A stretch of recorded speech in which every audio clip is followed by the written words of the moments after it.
I am confident that what we will find in Albany is a politics of partnership that we have not seen for quite some time. The points we raised on October 23rd about freezing the rent for more than 2 million rent-stabilized tenants, delivering universal childcare, making the slowest buses in the country fast and free, these are not just slogans. These are commitments, and I look forward to delivering on them.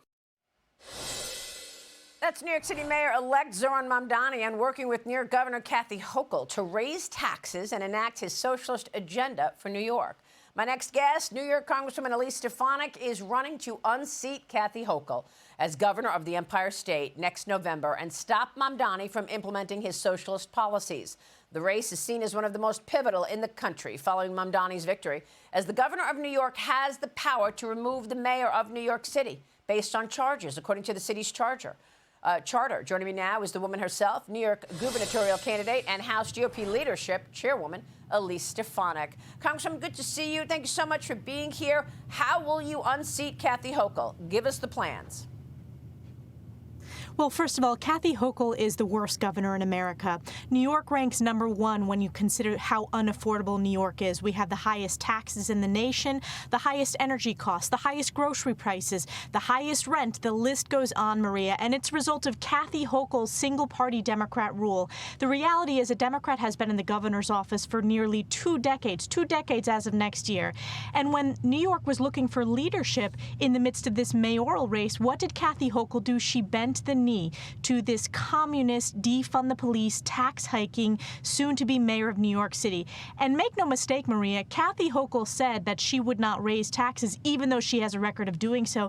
And it took less than 1 week for her to completely flip-flop and agree to raising taxes on New Yorker when we are facing an affordability crisis. So we are going to win by having a coalition of Republicans, independents, and Democrats who want common sense and who want to make New York affordable and safe again. You know, what we realized was Mamdani has made so many promises. He's promising free buses and freezing the rent and free everything. But at the end of the day, we recognize that he actually doesn't have the power to do any of that. He needs Kathy Hochul to do this. The MTA is run by the state.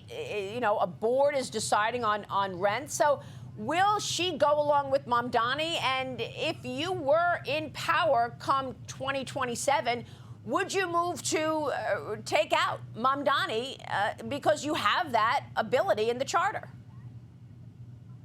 Well, first of all, we know that Kathy Hochul will bend the knee. She already did so in her endorsement in the course of that primary. She legitimized his candidacy. She did not condemn a single statement he made, whether it was his smears of NYPD, whether it's his calls to abolish private property, or whether it's commitment to raising taxes. And yes, she will raise taxes on New Yorkers. And I'll tell you, Maria, whether it's Republicans or Democrats, people do not want their taxes raised. We are the highest tax state in the nation, and it's why one of the many reasons that we are the most unaffordable. In terms of removing the mayor from office, of course, that's in the New York State Constitution, and I will follow the Constitution. But we're going to win to make sure that we stop these tax hikes and instead cut taxes, that we unleash energy independence in the form of fracking, that we get rid of this outrageous gas stove ban that Kathy Hochul just paused to put after Election Day to try to lie to New Yorkers. And we're hearing from everyone. I'm in Brooklyn today. I'll be in the Finger Lakes later this afternoon, crisscrossing New York State. There's not a single region of New York State where the people of New York support Kathy Hochul. And already polling shows that we're either ahead or within the margin of error because people are waking up. They do not want to see New York State fall to communism. So is affordability your #1 priority right now? Absolutely. Affordability is my #1 priority. It's New Yorkers' #1 priority. I am running to make New York affordable again, to cut taxes and to lower energy prices for all New York families. Congresswoman, thank you so much for being here. We'll be watching your campaign. Gubernatorial candidate, Congresswoman Elise Stefanik. Thank you.